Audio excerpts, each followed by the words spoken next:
I am doing a couple of income report blogs, vlogs, all on the same day. So hence the the outfit that I'm wearing between June and July. So this month is July, and if you saw what happened in June, you will applaud the income that I have in July, which is right here. Boink.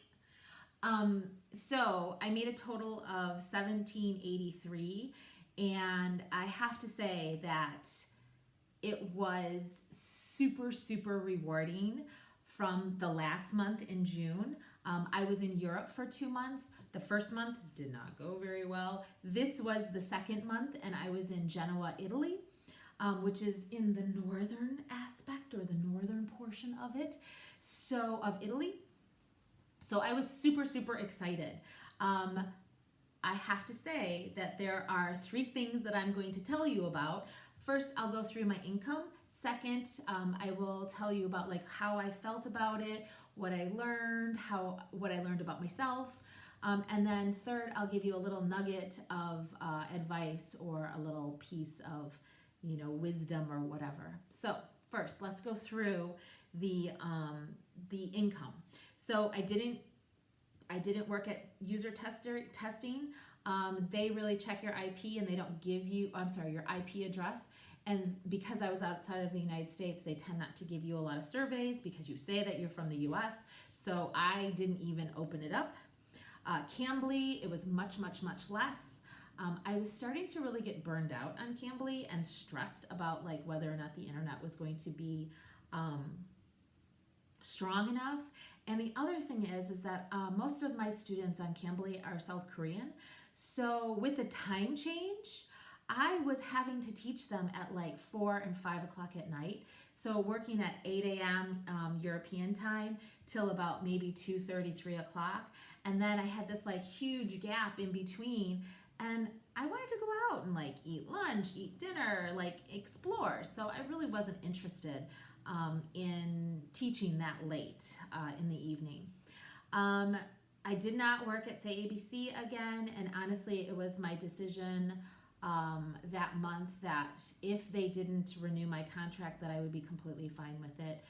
Even though they did renew it, they've renewed it now 2 or 3 times, even though I have not taught a single class in almost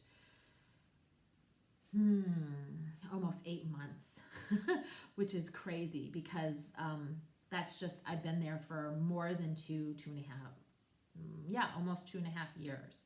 So I still signed the contract just in case things go south and I really need to open up. But I don't even know, honestly, if I opened up slots, if I would be able to get any teaching there. So anyways, then VIP was the vast majority of my income at $17.83. So again, I had another referral. So that was a $100 referral. And I was super excited about that. It was a lovely lady from Japan, and she is American. She is teaching kindergarten in Japan. I thought she'd be perfect for this. So she like lickety split went through the referral process.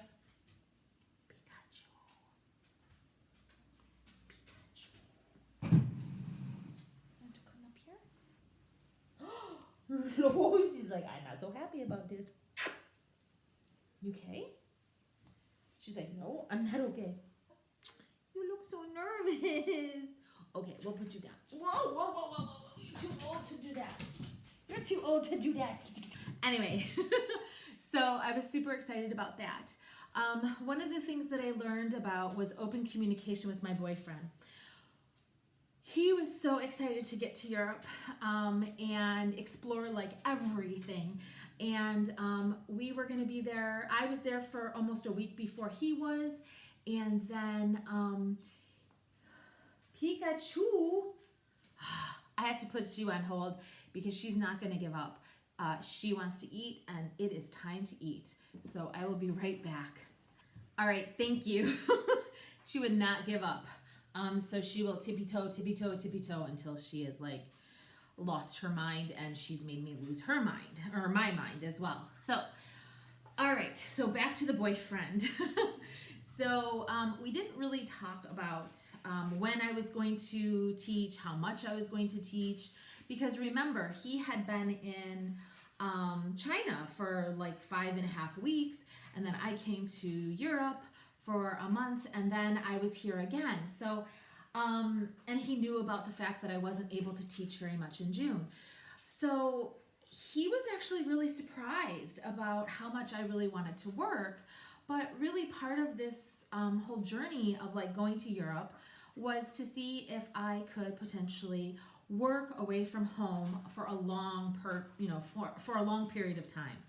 And so he actually was really kind of upset about the idea that I wanted to work so much. So what we did was we started to talk about when I would work and how many days I would work. And we decided, which I think was an excellent plan, it was a great compromise. We decided that I would work Friday, Saturday, Sunday. I would pretty much short notice as much as I possibly did. As much as I possibly could, which meant roughly about 10 classes on Friday, Saturday about 12 to 13 classes, and on Sunday 12 to 13 classes. So roughly about $300 a week. So I thought that that was really good. And then that way we could Monday, Tuesday, Wednesday, Thursday. I'm sorry, she's so loud. She's so loud. She's like, she's part pug, so it's just crazy. Can you hear her? She's like 2 rooms over. She's like, anyway. So I worked Friday, Saturday, Sundays, and then we actually vacationed and went around towns Monday, Tuesday, Wednesday, Thursday. So in the 3 weeks that he was there, we went to Cinque Terre, which is these beautiful islands that are, beautiful cities that are kind of like secluded. We went to them by boat. They were beautiful, and we were able to spend 3 days in the islands, in the cities. We went to Lake Como, and we stayed the same amount of time. It was beautiful, gorgeous boats, beautiful weather, beautiful everything.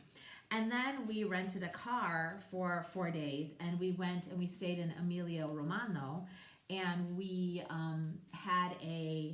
drove to Parma and saw the Parmesan cheese, and then we also went to Modena and we saw how the balsamic vinegar was made. So I feel like we did a ton of stuff, and I was still able to work. Notice that if it was $300 and it's 4 weeks, then it should have been roughly around $1,200. But there were some times when we were just really tired and we didn't want to go, and so we had talked about it the night before. So I opened some Thursday classes, or maybe I opened some Monday classes. So I made some more money there. Now remember, in the European time zone, you get up and my normal 4 o'clock class is 9 o'clock. So of course I wanted to try to do 7 o'clock, 8 o'clock, 9 o'clock, 10 o'clock. But then I got a little crazy because between 1 and 2, 2 and 3 are the PPT times. So I was starving, but I didn't want to give up that time because I knew that short notices would book. So it was a tug of war as to what I promised him that I would do, my own limitations of like what I would limit myself. Again, the fear of whether or not they would actually fill. And then the realization that no matter what on the weekends, whatever times I opened up, I was able to get a student. So, and I got some really good students that I now are considered my regular students. So it was a win-win situation.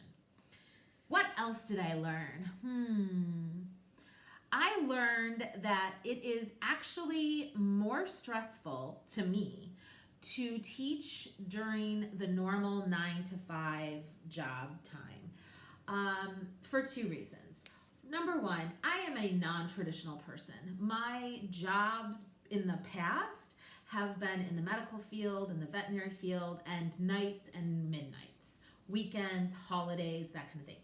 So for me to like be like, woohoo, 9 to 5, 9 to 5, I have never been like that. So although I was like super, super excited about not having to get up at like 3:30, quarter to 4 and be exhausted by 1 o'clock, it turned into a regular day job and I didn't like the hours. So that caught me off guard. I was like, really, I do not want to end my classes at 3:30 or 4 o'clock.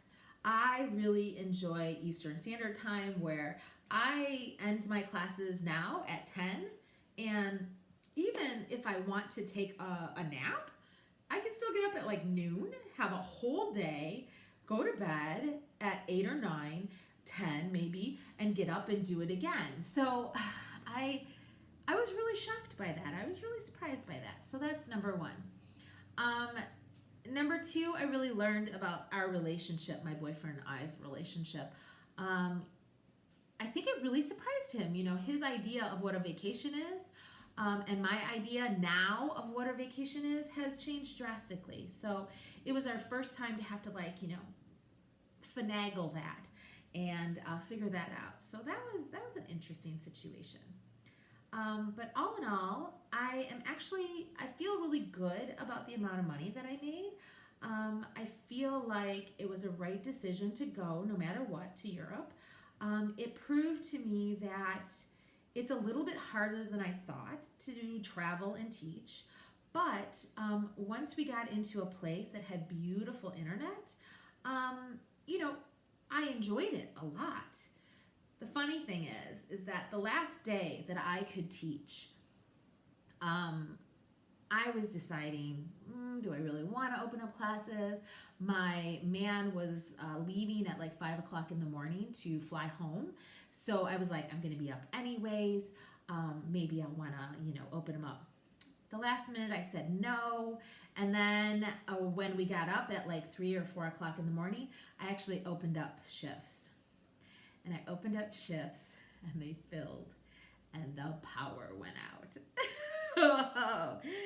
So even though the internet had been wonderful, super high speed, ultra fast, the power went out and there was no internet. So I had to legitimately, it was ridiculous. I had my iPhone that had a Vodafone SIM card from Italy in the phone. So it, you know, was my hotspot.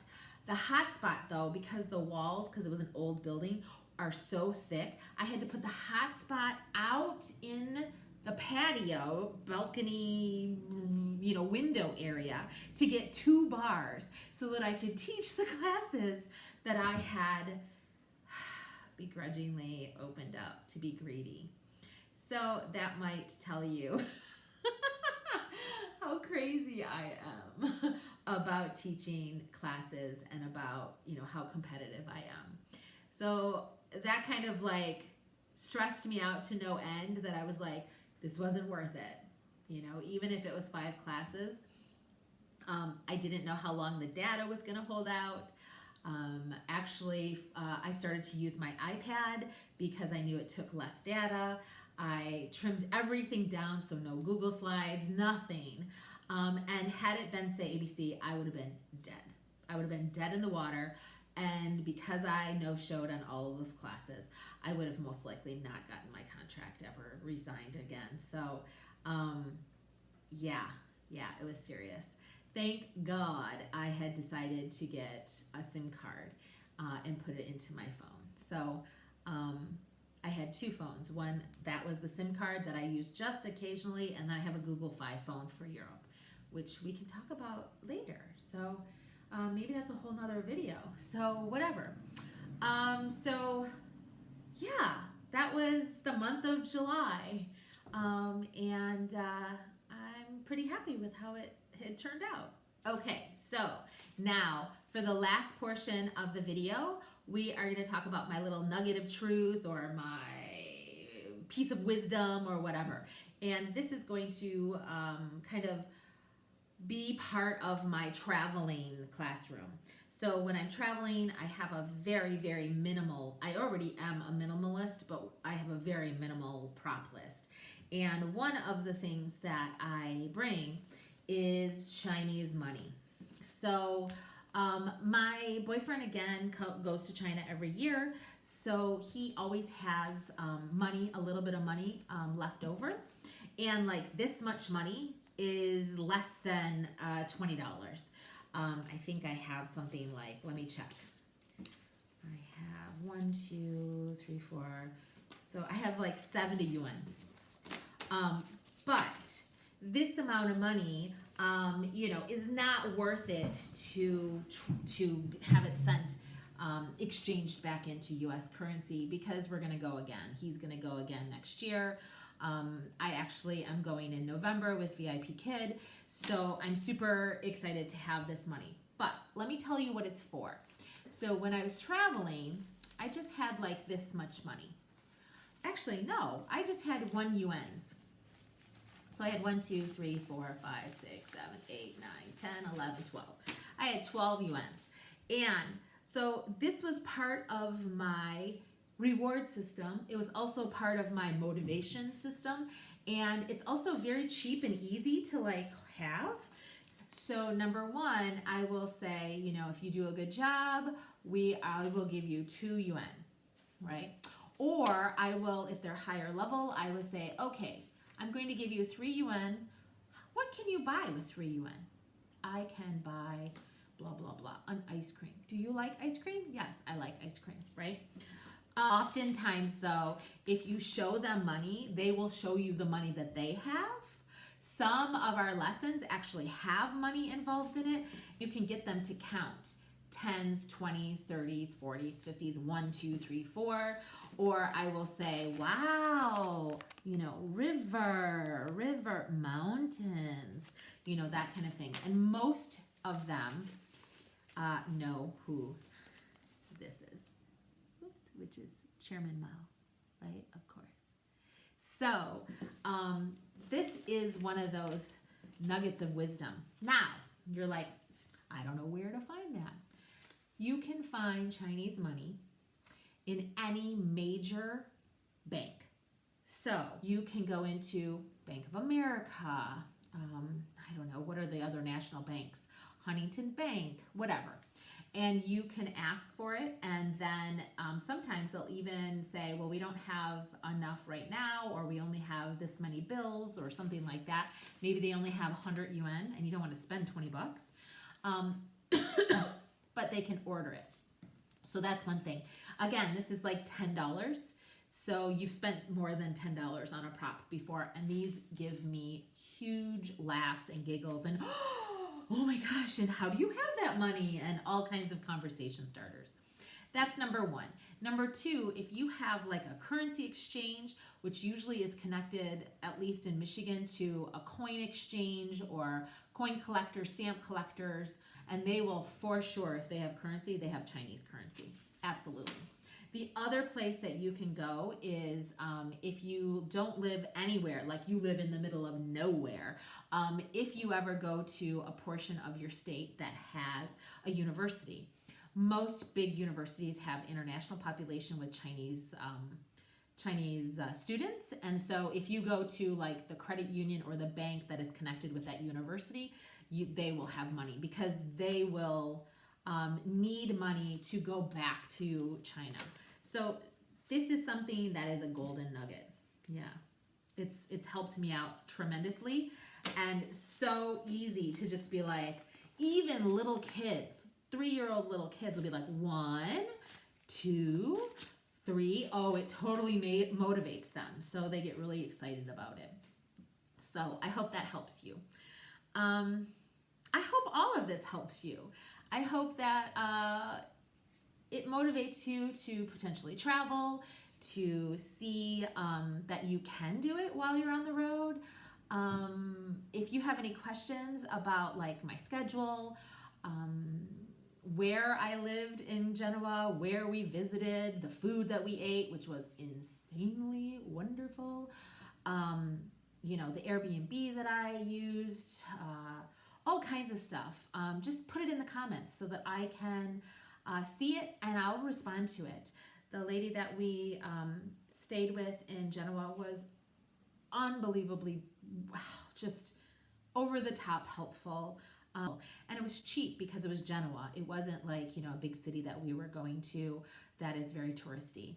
Although it didn't cost us like more than a couple $20 to get to Lake Como. So, I mean, like, it was a perfect place to like go to different places. So I hope this helps you. I hope you enjoyed it, and I hope it helps you become motivated to maybe travel and teach. I will see you next month. Bye.